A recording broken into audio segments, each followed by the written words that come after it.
যায়েদ বিন সাবেত রাদিয়াল্লাহু তাআলা আনহু নাম শুনেছেন? বিশ্বনবী দেখলেন মদিনার এই আনসারী সাহাবী হাইলি ট্যালেন্টেড, ইন্টেলেকচুয়াল, মেরিটোরিয়াস, জ্ঞানের প্রতি তার আকর্ষণ, মারাত্মক আকর্ষণ। বিশ্বনবী তাকে দায়িত্ব দিলেন, কোরআন যা নাজিল হয় তুমি লিখো, কাতিবুল ওয়াহি বানায় দিলেন। সুবহানাল্লাহ। যায়েদ বিন সাবেতরে আবার আজান শিখান নাই, কারণ তার মধ্যে বিশ্বনবী প্রতিভা দেখেছেন, একাডেমিক প্রতিভা। বিশ্বনবীর একাডেমিক প্রজেক্টগুলো তিনি হ্যান্ডেল করতেন। যায়েদ বিন সাবেত ছিল বিশ্বনবীর ব্যক্তিগত সচিব, বিশ্বনবীর ব্যক্তিগত সচিব এবং দোভাষী।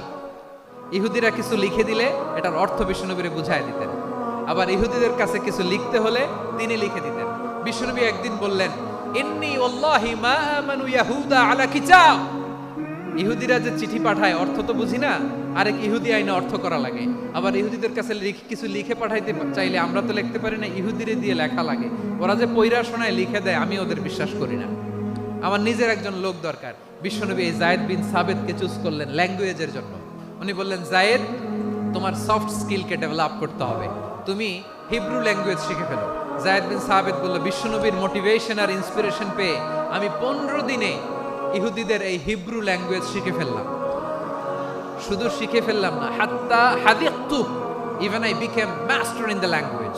এই ভাষা আমি পারদর্শী হয়ে গেলাম। এরপরে ইহুদিরা চিঠি লিখে পাঠালে আর কোনো ইহুদি ডাকা লাগতো না, আমি নবীর এটার অর্থ শুনে পরে বুঝাই দিতাম। আবার ইহুদিদের কাছে চিঠি লেখা লাগলে আমি যায়েদ বিন সাবেত চিঠি লিখে দিতাম। দেখেন, এত সাহাবীর মধ্য থেকে বিশ্বনবীর একাডেমিক প্রজেক্ট, ব্যক্তিগত সচিব, দোভাষী হিসেবে তিনি যায়েদ বিন সাবেতের মতো তরুণকে নির্বাচিত করেছেন। কেমন ট্যালেন্ট হান্টার ছিল আমার নবী।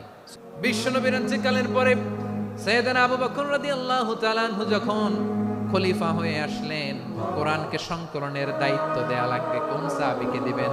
সব সাহাবারা মিলে পরামর্শ করলেন।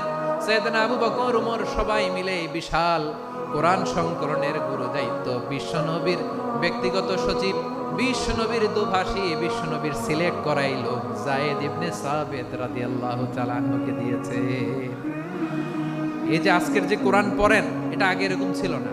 কোরআন নাজিল হলে সাহাবারা চামড়ার, ওটের চামড়ায় লিখে ফেলতো, ওটের চ্যাপ্টা হাড্ডির মধ্যে লিখে ফেলতো, গাছের গুড়ির মধ্যে লিখে ফেলতো, বিভিন্ন জনের কাছে ছড়ানো ছিটানো ছিল।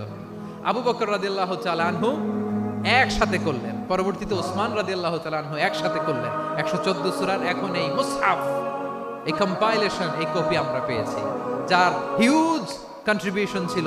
এই পুরো কোরআন কম্পাইলেশনের প্রজেক্ট ম্যানেজার ছিল যায়েদ বিন সাবেত রাদিয়াল্লাহু তাআলা। কোরআন কম্পাইলেশনের প্রজেক্ট ম্যানেজার।